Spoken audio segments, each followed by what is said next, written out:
CBS News contributor and Free Press reporter Elliott Ackerman joins us now on set. He's a former CIA officer and Marine Corps veteran. Good to have you on set. Thanks for having me. All right, so Defense Secretary Pete Hegseth said he's not ruling out boots on the ground. The president has not ruled out boots on the ground. You served in Iraq in 2004.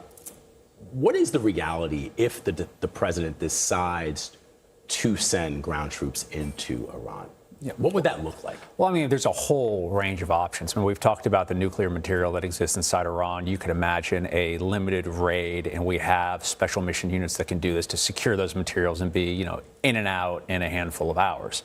Then there's obviously, the much increased version of that, which is some version of what occurred in Iraq and Afghanistan, which the Secretary and the President have ruled out. But obviously, anytime you commit U.S. ground troops on the ground, you significantly complicate the situation, and you increase the chances that you could have, casualties on the ground. I think it's something everybody's watching. Now, that's talking about the execution of something. I want to talk about the perception of it, because you wrote an article for the Free Press that I want to quote from. It was called "The Case Against the War."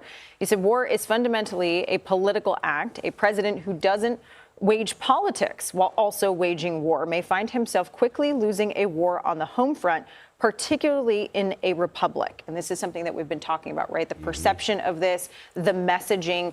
Break down sort of the dissonance between what we've heard from the Trump administration, but also how the American people may be perceiving this. Right. Well, I think there's been a lack of clarity and a lack of messaging as to what the war is about. In the early days, it seemed that this was, yes, about the nuclear program, but also somewhat about regime change. And as the president said, the Iranian people taking control of their future. It seems that quick regime change seems to be less of an option now. So now it's more, the talk is about nuclear weapons and reducing their capabilities.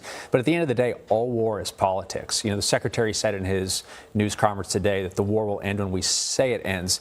But that's actually not true in war. Both sides get a say as to when the war ends. We might say it's over, and we could find a asymmetric attack here at home. So if we lose sight of the politics in a war, I don't think we can really understand what's going on the ground. Yeah, it's an excellent point that you make, Elliott, which is it feels as if even in prior administrations, even if the defense secretary is saying that some of those wars ended up being quagmires, but that there was a unified messaging from the president on down to SecDef, to the chairman of the Joint Chiefs, and down to any politician who was coming on television to talk about what the previous administrations were up to, whether it be Afghanistan or Iraq. It feels as if we've heard different messages. You hear a message from the president, you hear a message from the chairman of the Joint Chiefs, you hear a message from the SecDef, then you talk to a politician who's supportive of this, and they give you a different message.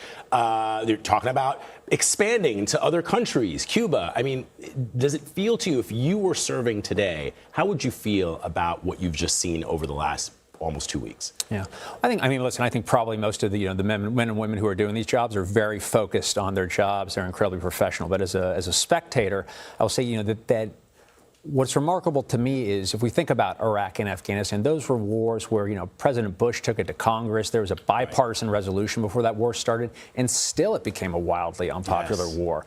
We've had none of that. So this sort of the operational flexibility the administration has to continue this war, to have it move in different directions is really limited because he hasn't built that base of support. And we don't have the same, the Secretary of Defense said that there were, allies or partner nations were sort of joining in this effort, piecemeal, but we didn't see anything like what we saw in the aftermath of 9/11, even in the first Gulf War, where President Bush was able to muster and rally nearly every country in the region. And of course, in the wake of 9/11, when Article 5 was invoked, and all of our allies were part of that mission.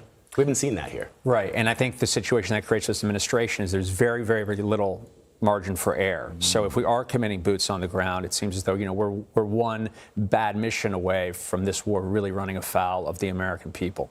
Elliott Ackerman, thank you very much for being here on set. Great to have you. Thank you.